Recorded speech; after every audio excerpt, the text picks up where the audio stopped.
everybody, welcome to another video by Liminal Spaces. So today we are talking about the film Inception. So the first thing that I have to kind of throw out there is the fact that I am not a big Christopher Nolan fan.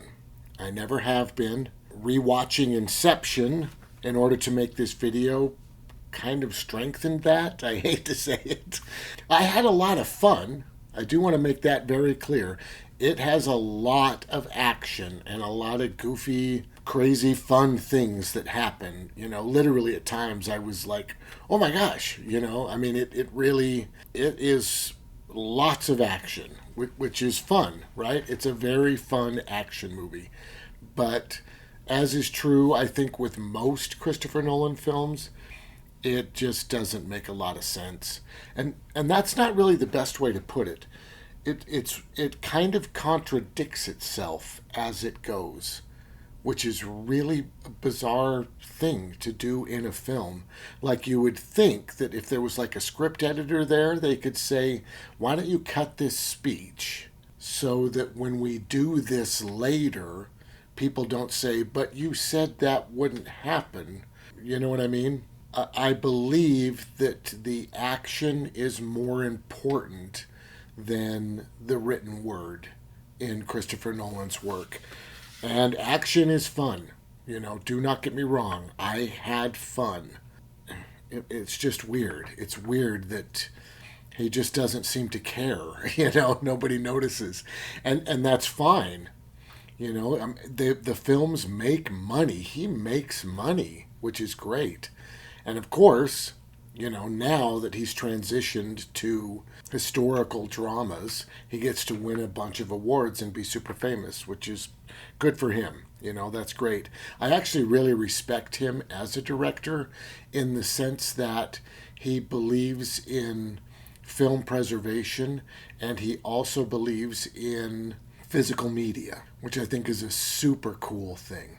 Inception, of course, is the film where they go into people's dreams in order to steal things from them or influence them. I'm doing Inception because Chris has been talking a lot about books that have like dream worlds in them. And somebody mentioned that Inception clearly is truly a movie about dream worlds, which is cool. It fits the theme of what we've been talking about lately.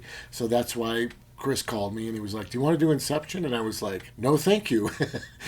But yes, of course I will. But I wanted to say all of that because I want you guys to understand that my personality type wants it to make sense. It's important to me that it makes sense. I can't just turn off that part and have fun watching the things blow up. But I need to go into specifics. First, let's talk about the movie itself.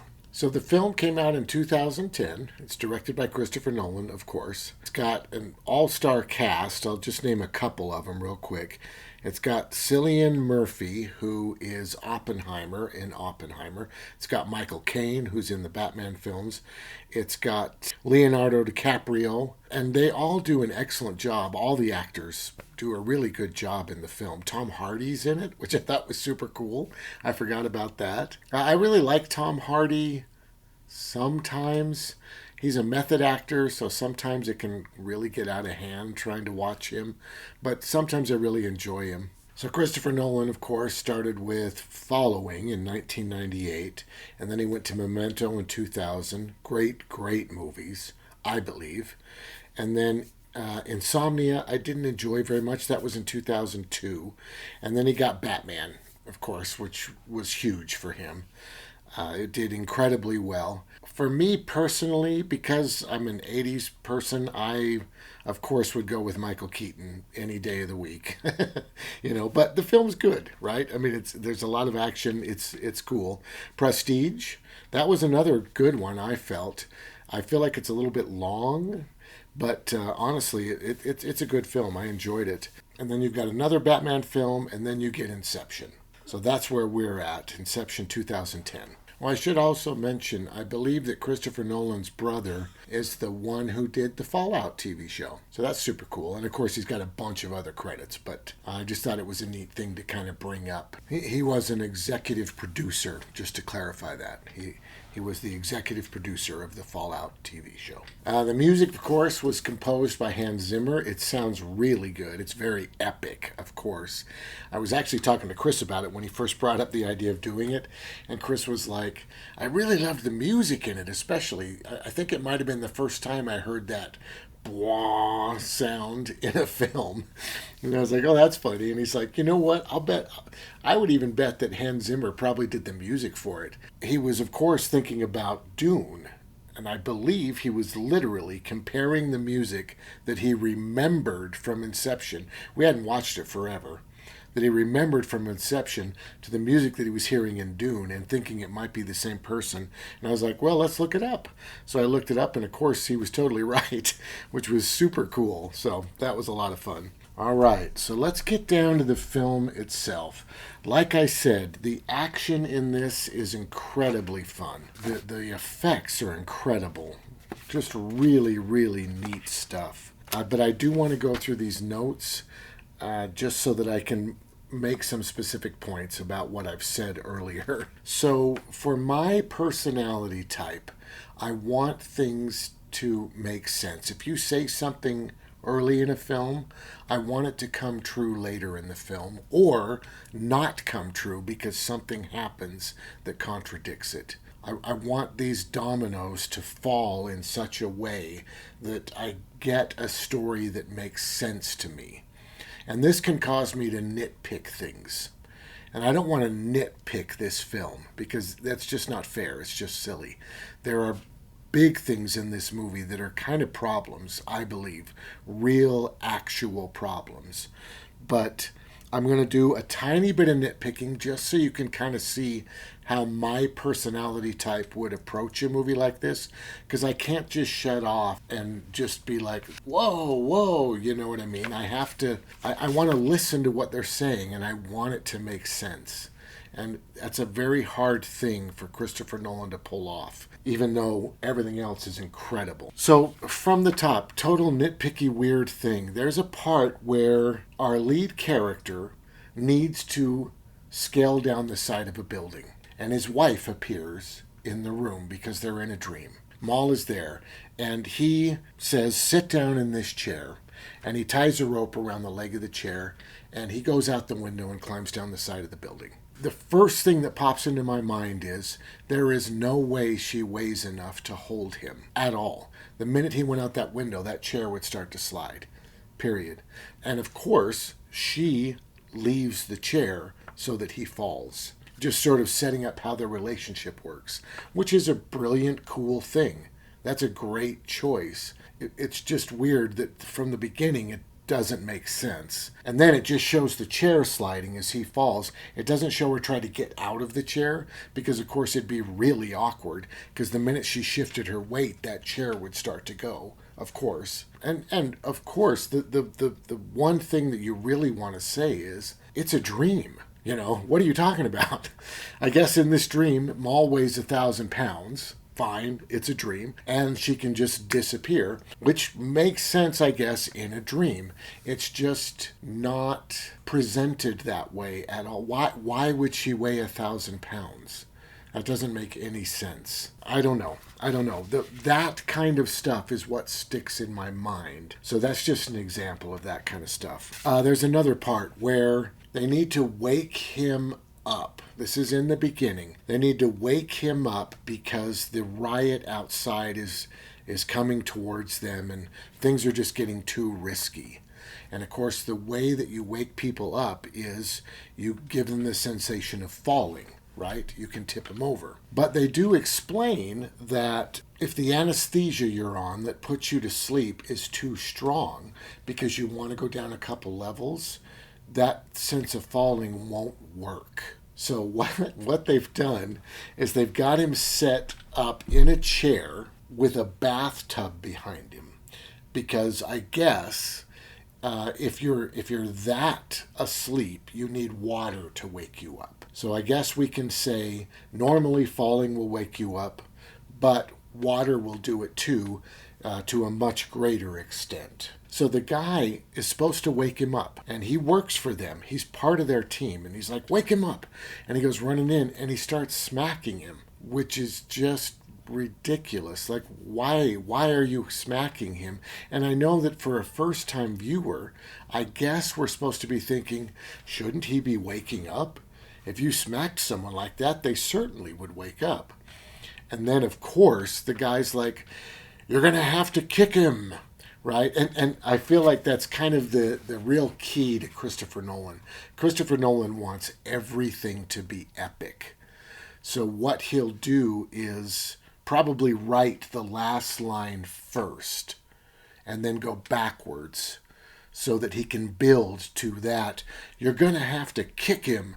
And then the guy, of course, tips the chair in the water and he wakes up because he's underwater, you know. But it was just kind of a silly, I don't know, there's a weird silliness to this movie, especially the third level.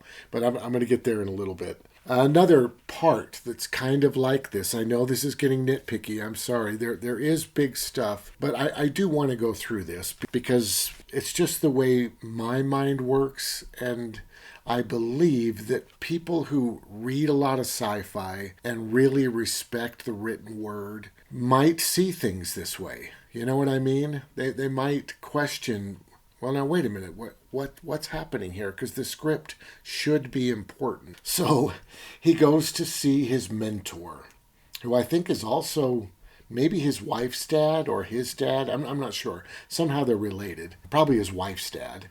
He goes to see him. And this is the person who taught him everything that he knew as a dream person. Of course, he's gotten better over time after he left him when he went into a life of crime, right? But this is the person who taught him everything he knows. And this world is very interesting. Like, these dream things are very common. They literally talk about how the military uses this type of dream stuff in order to let soldiers kill each other so they know what it feels like to murder and to be murdered, because they just wake up once they die, which is very interesting and intriguing and weird, right? Like, part of me's like, that's the movie you should have made. And of course, the other part of me's like, do not make that movie, right? Because it would be horrifying. But this world, this type of dream stuff is very common. And he needs another person for his team. And that is a neat thing about the film, is it follows a very basic heist structure. Right? They're doing a heist. First thing they got to do is put together the team. Then they got to make the plan. Then they got to try to pull it off. So we're in the getting the team together section. So he goes to his father-in-law, I guess, and says, I need your best student. This should be a dream student. Okay? I'm just assuming. Right? I doubt he teaches physics, because that would just be silly. Why would you want a physics person to go into your dream thing? I assume he's teaching dream stuff. So then they get the best student. In fact, a student that was better than he was when he started. They get the best student, and then they show them in a dream place, and he explains everything to her. Now, I totally understand that as an audience member, we need to hear things explained. So having the new guy show up is a perfect way to explain a bunch of stuff to us, right? But the stuff he's explaining to her doesn't make sense to me, because she's supposed to be good at it. And eventually it gets to that point, right? There's a point where she does this stupid mirror thing where they can see infinite versions of themselves, and then she shatters one, and at that point she has created the surroundings instead of him, right? She uses a place that she already knows, which freaks him out, because you're not supposed to use a place you already know.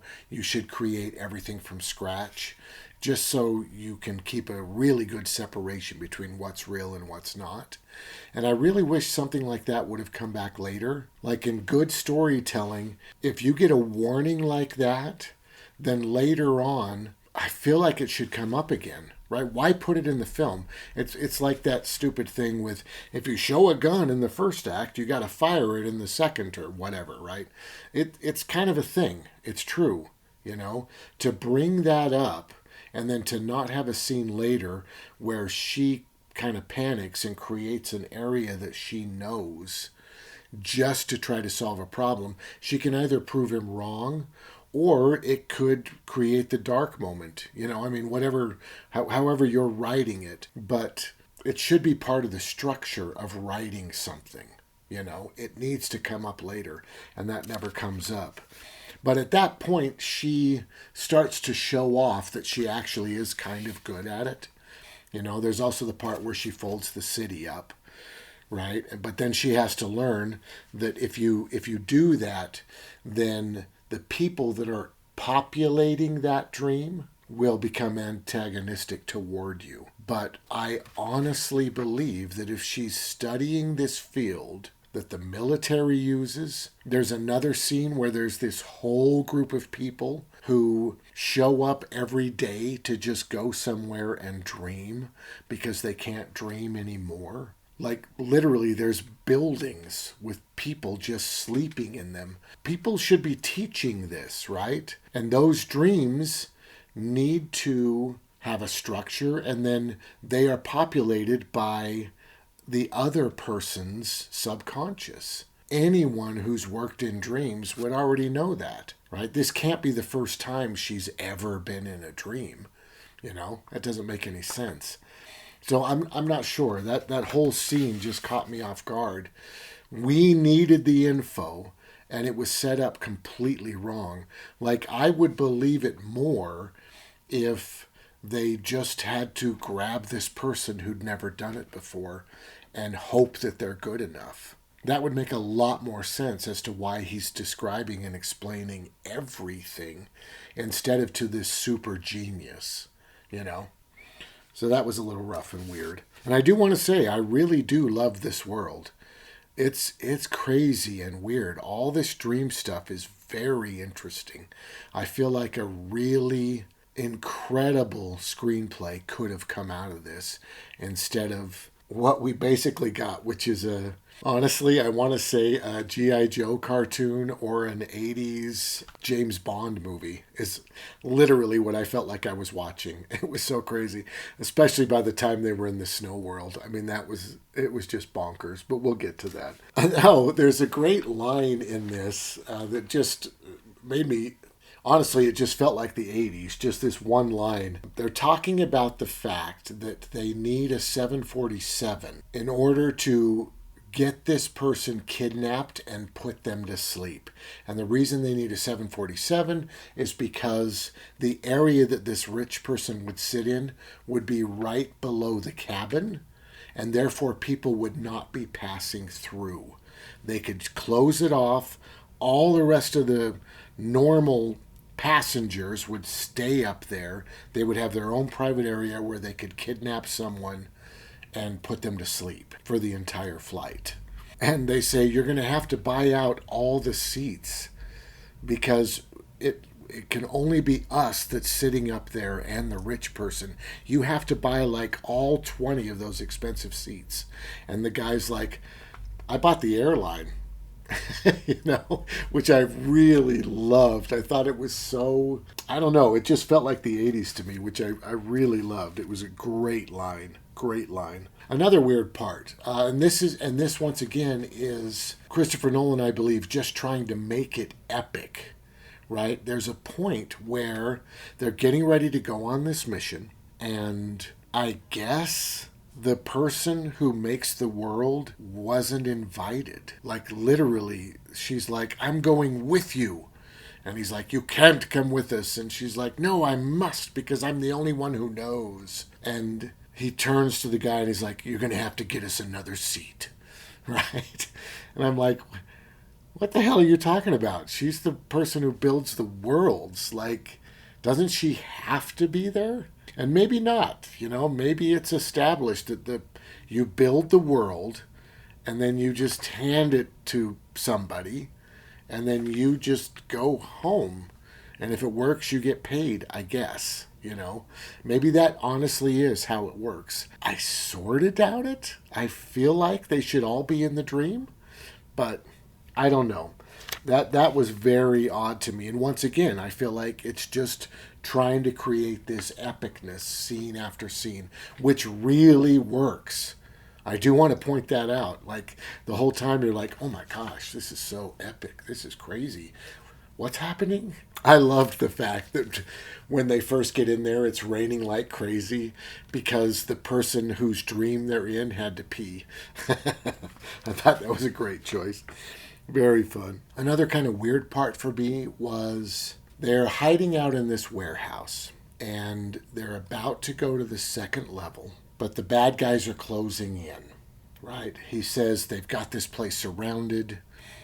They're closing in on all sides. If we stay here, we're all going to die, right? So they do this weird thing where they open up these blinds, and the guy's got a machine gun, and he can see this big power grid thing up on top of a building, and he tries to shoot it. And then this bad guy pops out and starts shooting it. And then as he pops out, there's people shooting a lot. Like, I do not feel like it's just one guy behind the power grid thing and him. I feel like there's a lot of shooting going on. They don't show other people shooting, I don't think. But there's a lot of shooting going on. So finally, he works his way over to the door, and he shoots the power grid thing, but nothing happens. And then, of course, the other guy comes up and says, you got to dream bigger. And he pulls out this grenade launcher, I assume, and shoots the power grid thing. It blows up, and all the bad guys are gone. Like, literally, there's no trouble. They load up in the van, they pull out, they get onto the road, they talk some more exposition, and then they're being chased. You know, there's this weird gap, which just didn't make any sense to me. There's the goofy kiss moment. That was very odd to me. I didn't understand that at all. I guess he was flirting, and fortunately for his sake, she didn't punch him in the face. So that was okay, I guess. So they go to sleep in the van, and they go into, I think it's the hotel world is where they go next. So they're all in the hotel world while Yuset is driving. So Yuset is driving through town, and I swear there are probably 30 shots of a bullet hitting the door that Yuset is, closed right by him there. Stuff comes flying, and he ducks. Like, literally, this film may be the worst film I've seen for bad guys not being able to hit a single thing. Like, they are the worst shots ever. But it's weird that they always hit the same part on the van, so that Yuset is like, oh, geez. And then they show something, then he's like, oh, geez. And then they show something, oh, geez. I mean, it just happens over and over and over again.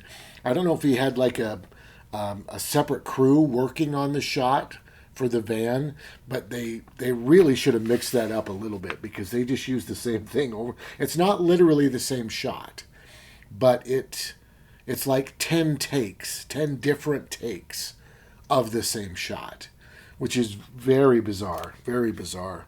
Of course, you get the spinning hallway. And none of that was new technology, obviously. I mean, we've been seeing it since the 40s, I assume. I think there's a dance routine that's done. You just build a room, you attach the camera to the floor on a tripod, so that as the room spins, the camera turns upside down, so that the person who is moving onto the ceiling looks like they're standing upside down, when in reality, the camera's turned upside down. It's the same thing that Stanley Kubrick did for the spinning station, so that you can see him jogging and the room is spinning, right? But he's just jogging on the bottom, And if Stanley Kubrick took it to the side and attached it, it would look like he ran around like that, which could have been a cool thing. But, of course, it was perfect what Stanley Kubrick did. I'm just saying it wasn't set up exactly the same in that, but that's still a spinning room. I think Dancing on the Ceiling, Lionel Richie tune, I believe, in the 80s. I think in the video he has a spinning room, right? And then, of course, we got the spinning room in this. The neat thing about this was, of course, it's a fight scene. So they're really going at it while the room is spinning, which is pretty cool. But the really neat thing is Christopher Nolan takes it to one more level, thankfully, which is that they lose gravity. So they're literally floating and hitting the walls. It really escalates the whole situation. The tech in this is really brilliant. It honestly is. It's mind-blowing. I don't know that anything new was created. Nothing real revolutionary was done, but at the same time, there's a lot of effects in this, and it's really neat to watch. A lot of neat stuff. So, of course, this is where the van rolls, and this is where a lot of people bring up a problem with the script in general, which is they purposely make a drug that if you feel like you're falling, you will wake up. And they literally show a person asleep in a chair, and they tip the chair, and the person wakes up. That's an earlier scene where they're showing off that if you fall, you wake up. And when the van rolls, of course, you're tipping sideways. You're going to wake up just like that chair tipping, but none of them do wake up, which is really bizarre. And Yusuf has the weird, everybody's asleep, and he's like, "Did you see that?" Right? I mean, it's funny, I guess. I don't know. That's a problem with it. Okay, so now we get to level 3. All right. So level 3 is completely blown out. I do not know, like, the craziness in this level, because they appear on a snowy mountain. They all have skis, right? And they're like skiing around, and there's like snowmobiles. There's trucks that don't have wheels. They have 4 separate treads, right? Not 2 big treads with skis on the front like a normal truck might have, but like 4 different treads, right? It's bonkers. I mean, there's people like holding onto ropes on the back with their skis so they can get towed around, and it is the wackiest. There's a part where Tom Hardy is killing people by clotheslining them. Right? So there's like all these people chasing him, and he pulls out this big rope that has like a big knot on the end. And he like swings it around and throws it. It wraps around a tree, and then he turns and goes around this other tree, and then everybody skis right into the rope, right? And I guess they're all dead all of a sudden, right? Nobody gets up and starts shooting after getting clotheslined. I don't know. It's bonkers. And one of the weirdest parts is they're climbing down a cliff because they got to get to this base, okay? So they're rappelling down, and then they hear the music, okay? The music is the cue that the kick is coming. It's almost time to go. And they're like, "Oh my gosh, we don't have enough time. How much time do we have?" And she's like, "Okay, the hotel has," no, he is like, "The hotel has 3 minutes. That means that we have 1 hour. How long will it take him to get to the base?" "Well, longer than that." "Okay, so we know they have an hour." And he says, "We can't just keep rappelling. That's not going to work. What is the shortcut to the base?" They have this weird, "I can't tell you because then Maul will appear," right? Which doesn't happen, so I don't know why they even brought it up. But finally, she tells him that there is a system of ducts that will actually get them there faster than the hour will be up. So they'll be able to make it before the kick happens. Whew. Okay, so they got time, but they got to go through the ducts. They can't keep rappelling down. They have to go through the ducts. Now, right when that conversation ends, the kick happens, which makes 0 sense at all. Okay, so the kick happens. The van comes off the bridge. They are falling. They should be waking up. The kick is happening. It causes an avalanche where they are. So you've got these people rappelling down the mountain, and this huge avalanche starts chasing them. Okay? It's getting closer and closer. One of the guys panics, pulls out a knife, and cuts the rope. So literally, the thing they were rappelling down, they start falling. Okay? Then it cuts to them sliding. So apparently, this cliff goes into a gentle curve. so that they could just kind of hug the wall and then slide down like this. The avalanche is right behind them. Then they cut to Tom Hardy. And Tom Hardy's on his skis. He's been clotheslining people and killing them. And the avalanche gets very close to him, but it doesn't hit him. It like stops right before him and he's like, whew. And then they cut back to the people and they're laying on the ground and they jump up and they go running up to the base. So they didn't use any of the tunnels they talked about. The kick did not take an hour to get there. They survived cutting their rope. They survived the avalanche. They ran right up to the base, which took them... I'm stretching here, of course. Why didn't they just cut their rope? You know what I mean? Clearly they did it in a panic, and they lived luckily, I guess. But, okay, so they get to the base. Now, 10 feet from the bottom of the base to the room they have to get to, there is 10 feet of ductwork, which I guess is what she was talking about as the shortcut. Like, you don't want to run over to this side and go up the stairs and come over and go into the room. Just, we put in a secret passage where you could use a grenade and blow a hole in the vent and then crawl 10 feet and get there 4 seconds earlier, right? I mean, it's so crazy. This whole sequence is so bizarre and nonsensical. Like, and here, it's going to get a lot worse, right? So, they crawl in. They make it into the room. And of course, Maul is in the room. Now, everybody knew that they had to make it to the room. If you don't want Maul to be in the room, don't tell the head guy that that's the room, right? Like they were talking about her showing up in the air ducts just because he didn't know they existed. But he knew the room existed. He was the one that was like, you have to make it to that room. Maul's in there. He can't shoot her. She yells on the radio, look out, she's right behind you, right? He doesn't respond in any way at all. Like she never said anything. He's just standing there. Maul walks up behind him and is like, hello. And he turns around and she shoots him in the chest.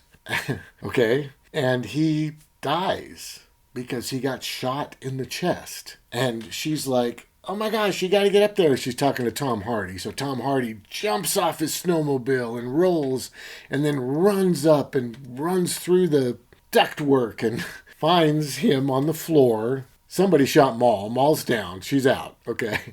So he makes it in there and he grabs the defibrillator, right? Because this dude's heart is stopped. He's going to shock this dude back into life. And then I think the other two make it there. They arrive, right? Like they were up on a cliff looking through the scope, but no, they are there. They come running in. They're like, no, don't bring him back to life. Oh no. The guy is like, it's too late. He's already gone down. He grabs the defibrillator, right? He's going to shock him. They're like, don't do it. Here's what we're going to do. We're going to go in. We're going to find him. And then we'll send... when the kick happens, we'll all ride the kick up together. So don't use the defibrillator yet. Wait for the kick. So he's like, okay. He goes running outside. There's all kinds of action. He's like planting bombs and shooting people. All the while, the person whose heart has stopped, his brain is dying. Like there's no oxygen. He's not breathing. You don't grab a defibrillator if somebody's heart is pumping and they're breathing. If somebody passes out, you don't give them a defibrillator, right? I don't know. And then, of course, he hears the music. So he gives him the defibrillator, and he's fine. There's no bullet wound. There's no... Like, he goes and talks to his dad, and he opens the safe with the weird numbers that he just pulled out of his head and then suddenly remembered and still remembered. And I do not know. I do not know. And I know that that's part of the dream, of course. But he literally just rattled off numbers with a gun to his head. There is no way he remembers those numbers, you know. I wish they could have pushed just a little bit. It's in his subconscious. Now that he said them, it's in his subconscious, and we can trigger those and pull them back out. Not by yelling, what were the numbers? What were the numbers? Right? Which is all they're doing, you know. I don't know. It is super fun. And I have to just say it, and I'm really sorry. It's really dumb. It is really dumb. It's a really cool idea.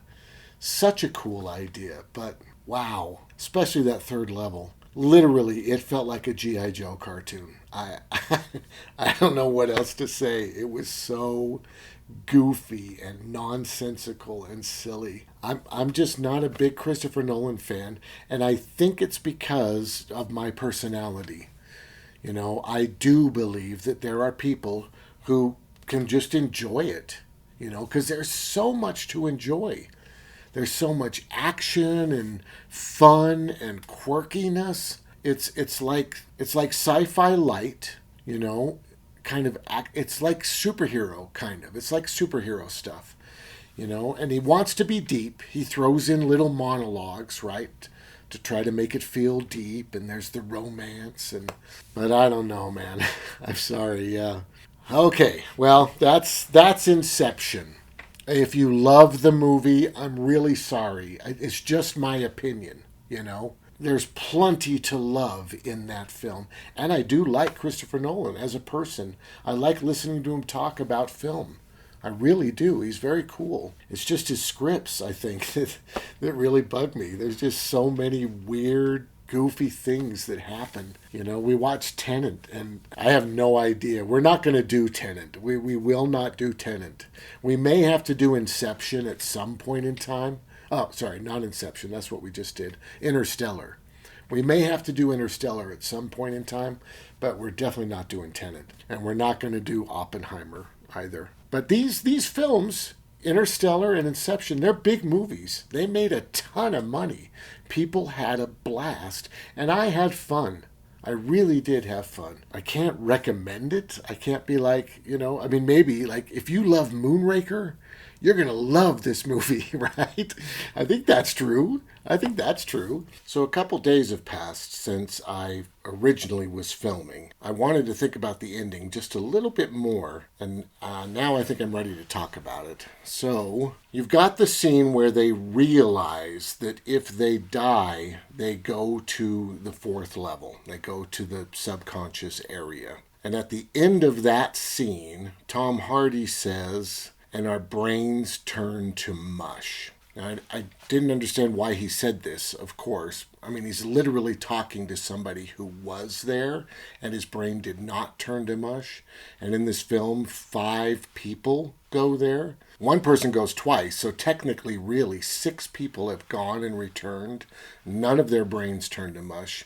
That is not a thing. I don't understand why he even brought that up. But then I realized, of course, it's because they needed a button at the end of the scene. They needed something to tell you that the scene was over and that the scene was epic. So that button works really well, even though it's completely false. So I felt weird about that. It sort of threw me off because I began to think, oh no, their brains are going to turn to mush. And then nobody's brains turned to mush. And their brains didn't turn to mush the first time they were down there. It just didn't make any sense. It's just completely false. So we got to ignore that completely. Also, when they're in the fourth level, our lead character explains that he gave his wife an inception, basically. He planted an idea in her mind, and it worked. When they came back up to the top, the idea was still there. The idea, of course, believing your world is false. Now that confused me because she knows she's asleep. They both know they're in the fourth level, and I guess they're trapped there, but she likes it. I believe he says that she wanted to stay and he wanted to go. So he felt the need to kind of convince her. But I don't feel like that's how I don't feel like that's how it would work. Because they'd have to argue a lot, right? He would have to say, this isn't the real world. The real world is up there. We need to go back up there. And she would say, no, I know it's not real, but I want to stay here. And they would fight back and forth. Because she knows she's asleep, he can't just suggest it and have it work. He would never say your world isn't real. He would say this world isn't real. So I don't know if that would translate the way they think it would. Or maybe it would, which would be an interesting, weird plot point. If he wasn't on the most basic root idea, then when you come out, it defaults to the basic root idea. So it could have been kind of fun to see them try to implant something, but when the person comes out, it's a completely different idea. Not completely different, it's just more basic than they realized. I don't know, but that's a whole different thing. I don't, and of course, like I always say, if we're making stuff up, then it was written incorrectly, right? We can't be solving problems for the film. It's just fun to do that. I do believe this film has a lot of problems, and it is kind of fun to try to solve them, of course, right? But there's nothing in the script that talks about any of this. According to the actual script, it sounds like his wife was in the same situation that our kidnap victim was in. And they simply suggest an idea to him, and just like he suggested an idea to her, and then when they both wake up, the idea can blossom, right? But they weren't in the same position. She knew she was sleeping. She wanted to stay. She knew the world was false. That didn't matter. She wanted to stay in a false world. So that was kind of weird that he brought that up, and that's how they knew Inception worked. There's also Tom Hardy's story of Inception, right? His didn't work. They tried it, but it didn't work. But they learned that, I think he says their idea was too complex, that they needed to get more basic for it to truly work. And I found that interesting as well, right? But that doesn't go too much into the film. There is the idea that your dad didn't want you to turn out the way that he did. He wanted you to do your own thing. And that works out, right? That kind of makes sense to me, I think. I don't know how basic it is, but it works out. So, the fourth level. We talked about the third level and how wacky the third level was, right? So we get to the fourth level and they're stuck, right? Like it's going to be 300 years before they leave, is what we've been told. Okay, they're stuck there for 300 years. I don't know if he'll be able to get over his wife, and then if those two will start having a relationship since they're stuck together forever. It's a little awkward because he's a lot older than she is, but they're completely alone, although there is the kidnap victim. So, right, so like maybe who knows what's going to happen, right? I mean, 300 years or whatever is a super long time. So they go looking for the kidnap victim.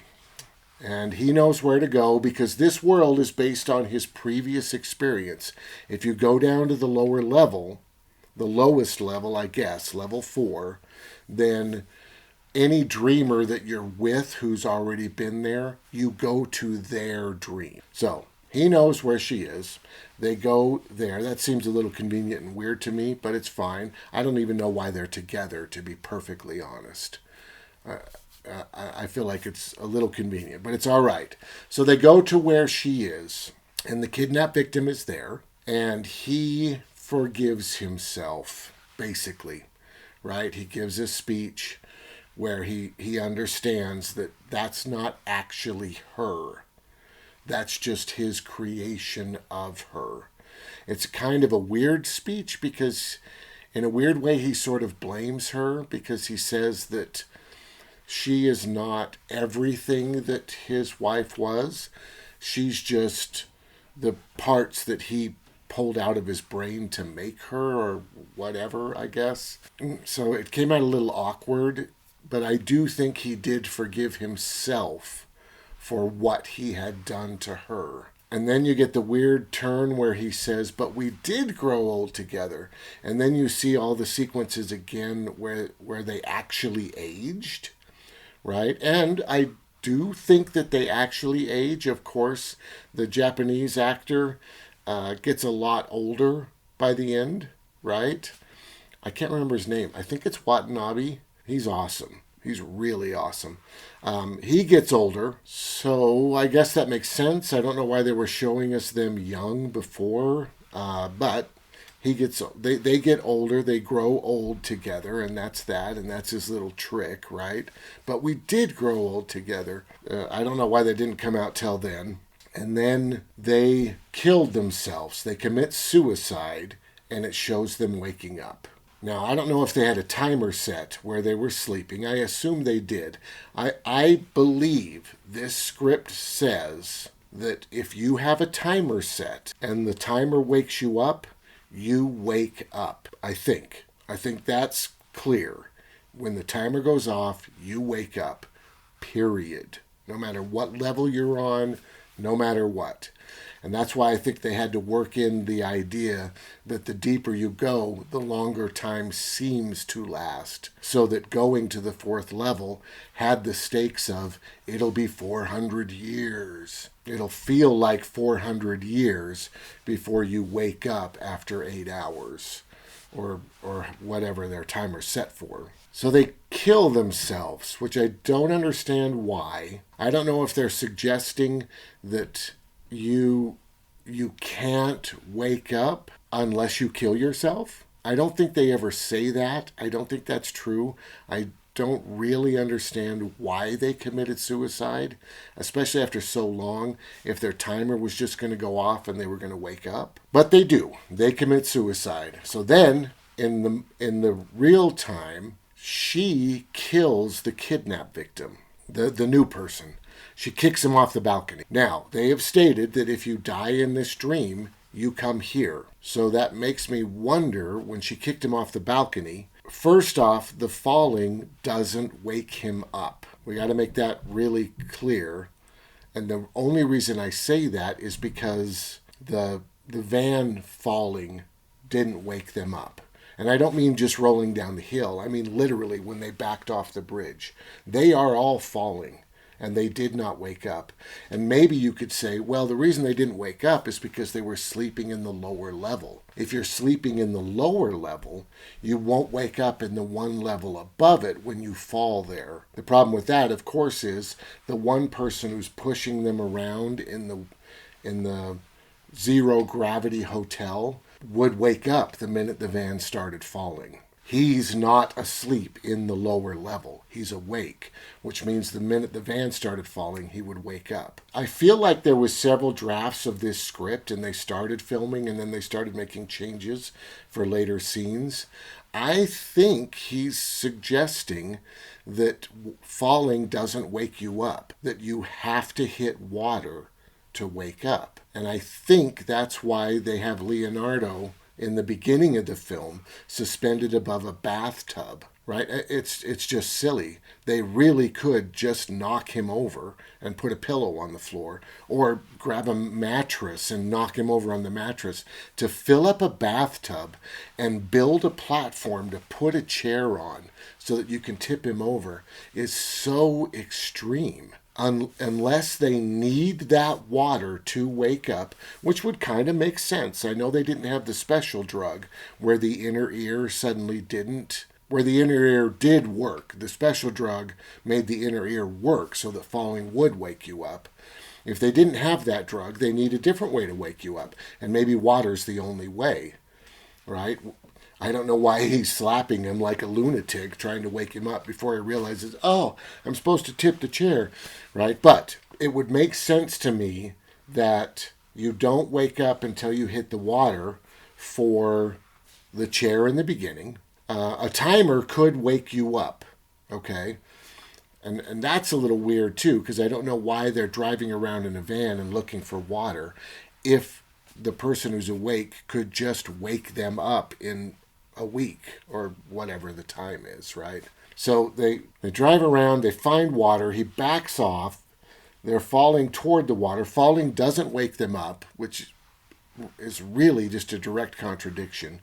But they're all waiting, I feel like on the lower levels, they're waiting for them to hit the water before they ride the kick up.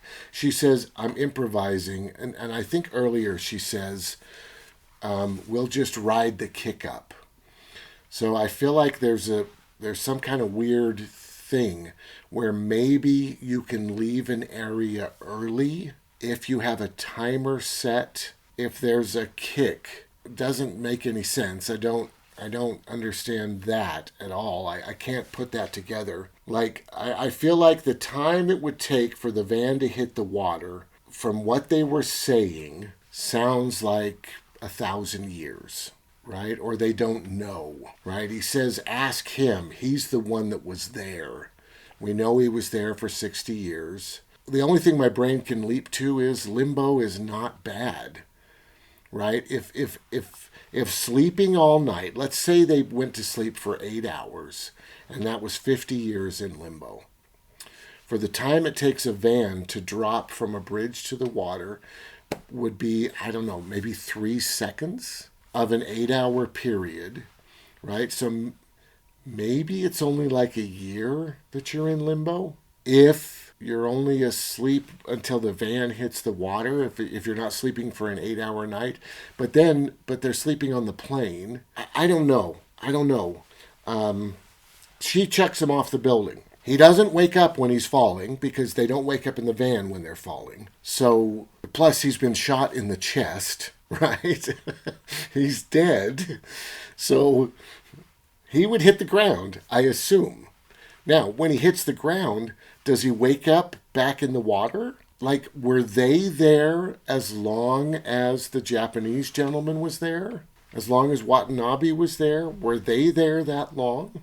Why wasn't Leonardo old by the time he found Watanabe? And you could say, well, technically, that actor was in limbo longer because he died before the others came in and went to sleep, right? So technically, that time matters, right? If it took him 7 minutes to get to sleep, he was down there 7 minutes longer than Leonardo was. But their age difference is so dramatic. Like, Leonardo looks the same age. He doesn't look older. He looks weird. I don't know what he's doing with his weird eating. And, I guess being down there makes you revert to a non-human state. I don't know. I don't know what's going on, right? But the age difference is huge. I don't understand why he's still young and why he's so old. And why did Leonardo wake up in the water again? Like, are they suggesting that maybe once people leave, I don't know how they would leave, but let's pretend that and she jumped off the building, I think. The two of them kill themselves. The kidnapped victim and the young person jump off the building and kill themselves. So I don't know if they appeared back on the shore. The film suggests that they wake up in the hotel they wake up in the third level as the building is exploding. The film suggests that they wake up there, although I'm not sure how that worked because the guy who got shot in the chest woke up before, but time's supposed to be longer in limbo. He's got to wake up and he's got to talk to his dad and he's got to have that discovery before Tom Hardy blows the place, and then she wakes up. But time supposedly goes a lot slower on the fourth level, which means she could be down there for a year and wake up at almost the same time as him on the upper level if she killed herself. I don't know. It's not well constructed. It's confusing. Straight up. You really can't think about it too much. And that's too bad because I personally like films that you can actually think about. And I feel like for some reason Christopher Nolan has the reputation that you can think about it, that it does make sense, and that it would work. If it were real, it would work. But I don't feel like any of this makes any sense to me. So for my specific personality type, I do not believe this is a good film. I wouldn't recommend this to people unless they just like action, right? It is epic and it is super fun. But overall, it's just a mess. The more I talk about it, the more I try to make excuses, and then they don't make sense because there's contradictions of it earlier in the film. Like, how does she wake up from the third level to the second level, right? She wakes up in the third level, Maybe after 1,000 years have passed, I don't know. They don't bother to show it. She wakes up in the third level, and the building is crumbling, and she starts to tip, which suggests that she wakes up because she's falling, which is really silly. That doesn't make any sense because you don't wake up from falling, which they've shown us time and time again. Maybe she dies. Maybe she falls in the fire and gets crushed and burns, right? Maybe dying, but then dying is supposed to put you back on the beach, so that doesn't make any sense. But maybe there's the weird thing of if you're riding the kick up, then none of the rules actually apply. You can just go because you're riding the kick. But the problem with that to me is the kick happened when the avalanche happened, which was a long time ago. So they're not riding the kick up. That didn't happen. Unless the actual definition of the kick is going underwater, which could kind of work. But then she doesn't go underwater because she's on the third level where they just get crushed and burned or fall. I don't know. Maybe they were using different drugs on each level, but that doesn't really work. I don't know. I wish that they would have had somebody come in and really fix this script. Really just make it make logical sense. Even if they had to lose some of the epicness, I really do wish it honestly worked. Okay, that's enough. I didn't love this movie. A lot of people really loved this movie, which is completely cool, and I'm glad for them.